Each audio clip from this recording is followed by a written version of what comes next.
Magandang umaga sa aking guro at aking kamag-anak. Ako nga pala si Cristo Macy Resurrection mula sa 10 Loyalty.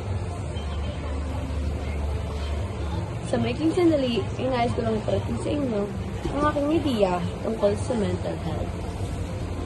Naranasin nga naman tumakbo sa sulok ng inyong kwarto. Hawak ang dibdib. Pinipigilan ng malakas sa paghikbi na halos ikaubos ng hangin sa inyong dibdib.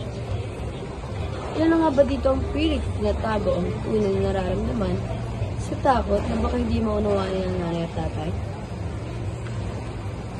Sa mundong patuloy ang pagbabago at maraming pagsubok ang kinakaharap, hindi natin maaaring baliwalain ang ating estadong emosyonal. Malaki ang epekto ng cyberbullying sa mental health ng mga tao.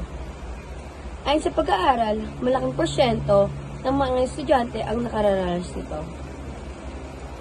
Dahil na rin sa henerasyon ngayon na halos lahat ng tao, mapabata, matanda, ay marunong gumamit ng internet. Madali na rin sa mga taong makapaghayag ng kanilang damdamin sa mga online platform katulad ng Facebook, Instagram, at Twitter. Dito halos nagsisimula ang cyberbullying na nararanasan ng mga estudyante. Naisip niyo ba na baka isa dito ang ating kamag-aral?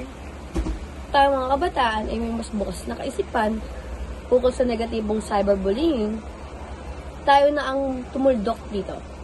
Ang simpleng pagtapik sa balikat o pagtanong ng kamusta ka sa iyong kamag-aral ay malaki ng tulong. Lalo na sa mga nakararanas ng cyberbullying. Huwag tayong maging isa sa mga taong walang magandang nasasabi sa ating kapwa, lalo na sa mundo ng internet. Piliin maging isang responsableng tao, hindi lamang sa mundo ng internet, kundi pati sa ating pang-araw-araw na buhay. Panahon na upang maging bukas ang ating kaisipan ukol sa issue na ito. Salamat po.